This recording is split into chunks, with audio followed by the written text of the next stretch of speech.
Olá pessoal, Olá, tudo bom? mais uma quarta mental somática. Aqui estamos para falar de um livro bem interessante para esclarecer, né, essa questão que muita gente tem dúvida. Doutor, eu ouço vozes. Então a pessoa naturalmente já olha, então se a pessoa está escutando voz, ela está maluca, né? Ela enlouqueceu, ela sofre de esquizofrenia. Existe a doença, existe pessoa que delira, que fica com delírio persecutório, achando que a televisão conversa com ela, né? Que eu tenho um caso que é interessante, que uma vez eu ajudei uma moça que, devido a eu estudar Conscienciologia, do interior de São Paulo, de Tanabi, posso falar a cidade, não vou falar o nome, vou preservar ela, mas eu percebia na energia que ela era muito confusa, não conseguia fazer associações de ideias corretas, e ela achava que os vizinhos visualizavam ela pelas telhas. Olha que noção, que falta de noção.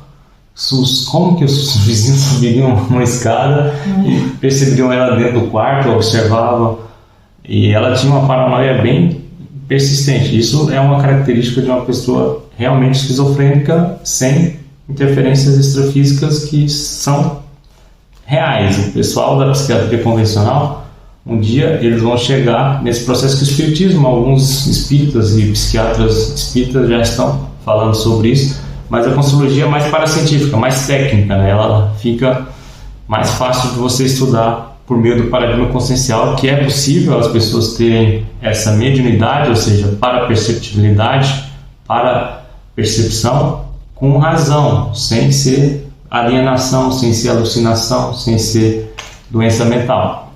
E como fazer essa diferenciação, né? O diagnóstico diferencial, né? Digamos assim. O que o Valdo Vieira falava muito, que eu confio bastante, não só na percepção dele, como na parapercepção, ele falava até no tertuliário, é que a pessoa esquizofrênica ela não consegue fazer associações de ideias, fazer um texto coeso e perde a noção da realidade intrafísica. Ela acaba se alienando da vida, não cuida do físico, né? A pessoa acaba ficando desmantelada e é bem claro, né? Quando a pessoa realmente tem um desvio mental. E outras apenas estão com parapsiquismo, né? Com a mediunidade estrambelhada, desequilibrada, porque a cultura é muito materialista. Então, a Rosana é uma profissional da área mental, né? Ela sabe de muitos casos que ela já acabou até estudando e analisando. Eu vejo que muita gente não é esquizofrênica e acaba passando por esquizofrenia. Lembrei de um caso aqui, depois eu passo a palavra para ela.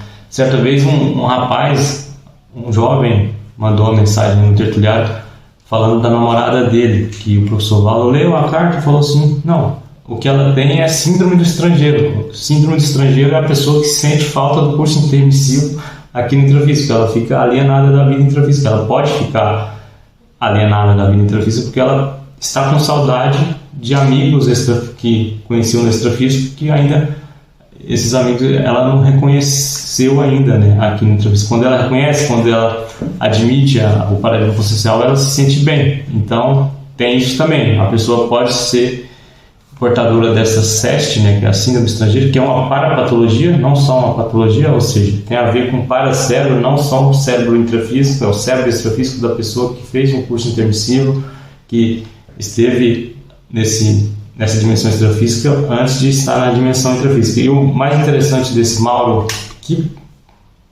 o sobrenome dele é difícil de falar, mas eu vou falar só o Mauro. Pesquisa Kipto, é um nome típico japonês, que ele é adepto da teoria reencarnacionista, ou seja, ele admite a série de existência. É o que a série Exologia estuda, né? A especialidade da Conscienciologia, série Exologia. Ele é adepto das personalidades consecutivas. Ele admite que as consciências são imortais, as almas e os espíritos são imortais. É bem interessante que o objetivo dele no livro foi esclarecer os psicólogos, psiquiatra, porque é uma linha tênue entre essa esquizofrenia, que é uma doença psiquiátrica que existe, e a mediunidade. Então ele coloca bem grande no livro: doutor, eu ouço vozes, né? Aí ele coloca doença mental ou esquizofrenia ou mediunidade, né? Então ele faz um alerta, né, os profissionais de saúde e da saúde mental, que existe sim a doença tratada com medicação, né, remédios, e também existe a indústria farmacêutica, ela patrocina essas pesquisas da esquizofrenia. Então, às vezes não querem admitir que existe a possibilidade, né? Então, eu achei bem interessante que ele fala dessa quebra de paradigma. Sim. Tanto que às vezes ele até estava em congressos, às vezes ele falava nisso e ele era convidado a sair. Sim, o pessoal. Mas aí, estudando um pouquinho mais o livro dele, ele fala de um processo que teve uma época que o imperador, né, Justiniano, que foi por uma vontade de uma pessoa, de uma mulher, ele teve que chamar a igreja, que também teve um período que tinha que admitir a reencarnação, né? A Igreja Católica. Então, a Igreja Católica, ele fala no livro. Então, eles tiveram que tirar a reencarnação, pelo fato de ela ter feito algumas coisas na lei do karma, né? E ela, por intermédio ali, não quis que isso fosse em frente. Então, como se fosse livrar ela de certas coisas, né? A Inquisição, né? Aí o que ele explica também? Por que a psicologia, a psiquiatria também ficou presa a essa limitação mais materiológica, né? Material? Por causa da Inquisição. Então, naquela época, tudo que era considerado que não podia provar, ou ia para a igreja, ou ia para a filosofia, ou os demônios. Os demônios, então não compreendia. Então, na verdade, são consciências extrafísicas, né? Espíritos desencarnados. Vamos jogar para Deus. Por quê? Por causa da Inquisição. Sim. Então gerou um medo tão grande que ficou na limitação. Sim. O Freud fala do inconsciente. Sim. Se tu for pegar o inconsciente, o inconsciente ele vai até nessa vida, mas se for analisar mais pelo paradigma mais multidimensional, consciencial, vai além, porque o inconsciente ele é um linear, é temporal, né? É a memória. A memória de várias vidas. Então é bem interessante isso, e é uma coisa muito séria, porque às vezes a pessoa que tem mediunidade ou parapsiquismo é sensitiva, né? Ou às vezes sente mais energias, aí a medicação, é dada a medicação, aí ela acaba não evoluindo, nessa questão aqui, da mediunidade. A pessoa tem possibilidade de desenvolver esse parapsiquismo, a mediunidade, a paranormalidade, a paraperceptibilidade de forma lúcida, estudando, trabalhando no corpo mental. O mental soma, que é o principal, aqui o frontochakra, o corono. Aí com a medicação bloqueia tudo, porque os caras são materialistas, os profissionais atuais, boa parte são materialistas e não admitem. Mas a tendência é todo mundo entender disso futuramente. A tendência é essa, porque existem pessoas lúcidas já falando nisso, os psiquiatras espíritas. E a medicação não dá conta. Sim. A medicação ela é um paliativo, ela não dá conta. Acaba ficando embotada, né? Ela começa a embotar os sentimentos, aí começa mesmo a ter alucinações, porque às vezes bloqueia muita coisa. Então é bem assim, eu acho uma coisa bem interessante e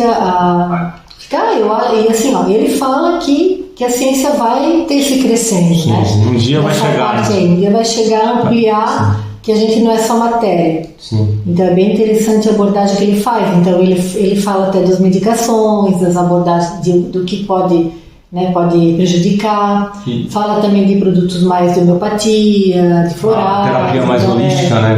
Bem interessante. Então vale a pena. E ele acabou falando num vídeo que ele ficou inspirado em escrever o título, que ele estava lá numa clínica psiquiátrica e a moça chegou, doutor, eu ouço vozes. E ela realmente não tinha nada de doida. Às vezes as pessoas esquizofrênicas que realmente são doidas, você bate o olho, no olhar, no visual você vê que a pessoa não está bem. Tem os critérios. Tem os critérios, tem os estilos. E ele percebia, caramba, ela realmente vê um espírito, que é a clarividência, e também escuta vozes, que é clara audiência. Isso existe, basta estudar no paradigma consciencial. Isso é real, não é algo alucinatório, como muita gente imagina. Existem outras vertentes de estudos, abordagens que admitem, né? Sim. O próprio budismo. A psicologia transcendental também. A psicologia transcendental também já começa a limiar. Assim, a terapia de regressão de vidas passadas. Terapia de regressão também. Sim. Mas é bem delicado pelo fato de existir a doença também da esquizofrenia. Sim, então, existem pessoas esquizofrênicas, mas tem que ter um psiquiatra diferenciado para fazer esse diagnóstico diferencial. Uma coisa que leva à esquizofrenia também são as drogas. Isso, né? a gente esqueceu de comentar. Alucinógenos, qual que é o nome do ayahuasca, né? Isso aí realmente também pode levar. A pessoa já tem uma predisposição não só dessa genética, de paragenética, a desenvolver certas doenças mentais. Drogas que a gente ouve falar, né? Drogadição aí, o dependente químico. A cocaína, o álcool, a maconha, muita maconha. Mais casos na maconha, que os maconheiros acabam ficando alucinados e perdendo a noção dessa realidade. Geralmente pega e daí pode gerar uma esquizofrenia, né? Pode ser comorbidade. São conjuntos de doenças. Na minha opinião, esse rapaz adulto jovem que invadiu a creche hoje, ele deve ter ficado doido por excesso de cocaína. É a minha percepção, talvez com para-percepção. Pode até falar em várias coisas, né? Pode ser até uma coisa que ele... de obsessores mesmo. Sim, de consciência. Ou às vezes a coisa mesmo da tecnologia ali, que ele ficou muito fissurado, né? Mas na minha opinião pode ser cocaína. Uma hipótese, né? O Guido Paloma, né? Outros psiquiatras forenses vão dar opinião, mas esse caso aí dá para perceber que o cara realmente perdeu a noção, sem... Então, na história, a gente sabe, né, que houve muitas inquisições, perseguições. Então, isso hoje a gente não está mais na fogueira, né? A gente pode discordar, mas tem gente que ainda está traumatizada. Mas aí existem outros fatores que limitam, né? Sim. Então, é uma indicação. Né? Então, eu sempre digo que tem 3 coisas, 3 limitações, que pode ser a química. Então, pode ter 3 saídas, né? No caso do moço, ele vai para as grades, ele vai ficar limitado fisicamente, né? Espaço físico limitado ali. Provavelmente. Depois tem a parte química, que tu pode ficar limitado na parte química, e também a outra que tu pode admitir certas coisas e trabalhar com a tua saúde mental, que é possível, né? Sim, provavelmente vai ficar numa cadeia manicomial, né, que eles falam. E muita gente é considerada doente mental, mas o parapsiquismo está destrambelhado, né? Ela mesma, por falta de competência da própria pessoa, ela não foi atrás do preconceito que há, né?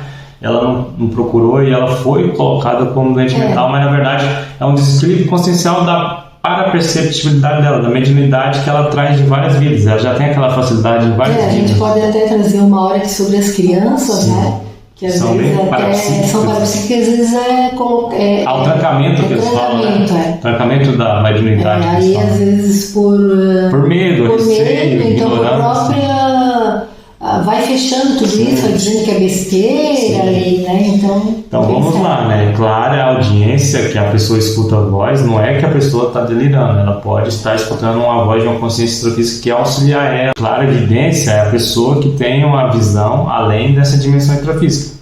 É real, a pessoa consegue ver às vezes consciências extrafísicas, espíritos desencarnados, né? Alma imateriais perto das outras pessoas, em ambientes. Isso não quer dizer que a pessoa está delirando.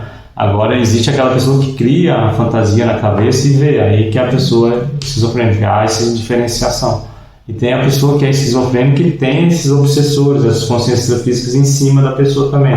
Tem aquela pessoa que sofre interferência, por exemplo, eu conheço determinadas pessoas que não são alcoólatras, mas consciências extrafísicas alcoólatras que dessomaram, desencarnaram, perderam a vida por causa do álcool, ficam em cima da pessoa. E a pessoa pode não ter aquele gênio do alcoolismo, mas ela pode ser até considerada alcoólatra devido a essa interferência extrafísica. Então vamos com calma, vamos fazer a diferenciação. Esse livro aqui é para fazer esse esclarecimento, né, que nem toda manifestação parapsíquica é doença mental. O Valnair até brincava, né? A ciência convencional, tudo que a gente fala aqui é delírio, né? Alucinação. Mas não. Se você pegar, né, tudo tem uma lógica e uma paralógica, não só a lógica da intrapsicalidade, mas uma paralógica da multidimensionalidade. Mas com todo cuidado, com a saúde mental, ela está tênue ali, então às vezes existe uma linha, né? Uma linha tênue. Bem tênue, Então é bem... Existem pessoas à beira da loucura que muitas vezes as pessoas não percebem, mas quem já tem uma paraperceptibilidade mais envolvida, a pessoa sente as energias, o jeitão da pessoa, a pessoa tá beira o problema um surto psicótico. vai para medicação, fica embotada, né? Não há um desenvolvimento, né? Não desenvolve, pronto, né? Acabou a carreira aí mesmo. Sim. E a pessoa acaba aí fica dependente, sendo estigmatizada, aí a autoestima baixa, a pessoa fica depressiva só dentro de casa, né? Não tem inter-relação, né, social, não tem inter-relações conscienciais, inter-relações interpessoais, interconscienciais, a pessoa vai se embotando, vai perdendo sua inteligência social, inteligência emocional. As pessoas esquizofrênicas não têm, então tem que fazer esse diferencial. A pessoa que é muito emotiva pode ser considerada doida, mas não é. Ela está só com um desequilíbrio emocional e muito parapsíquica e sente muitas coisas extrafísicas, e a pessoa pode ser considerada psicótica, e não é. A pessoa só está tendo um surto ali, um problema, um surto não, está tendo uma disfunção emocional que pode ocasionar algo parecido com uma doença mental, né? Aí geralmente é medicado, então às vezes não vai nem para um aprofundamento, né? Isso que o doutor Mauro Quioto ali, Quito, ele esclarece, né? Sim, que é para aprofundar, né? É para aprofundar um pouquinho mais, não deixar a coisa muito superficial, né? Como é feita, não tomar medicação. E analisando o vídeo dele, alerta, ele tem uma aura, uma parapsicosfera limpa, boa, dá para perceber que ele é bem intencionado e tem entendimento não só dessa vida, de vidas passadas, que ele traz essa vontade de estudar a reencarnação, que nada mais é do que a série de existência, série X. Hoje em dia, para quem quer estudar isso de forma lúcida, compenetrada, séria, não só ética e cosmoética, tem a Conceptivos. É uma instituição aí que foi criada para estudar as personalidades conceptivas com muita lucidez. E está tendo vários eventos esse mês aí. Se você até sentir uma sinalética aqui agora, se você quiser, dê uma pesquisada no Google aí para entender mais de vidas passadas, de reencarnação, de terapia reencarnacionista com foco na Conscienciologia, né? Que é a questão das personalidades conceptivas. Mega abraço para os penais e até a próxima quarta. Abraço, até a próxima quarta.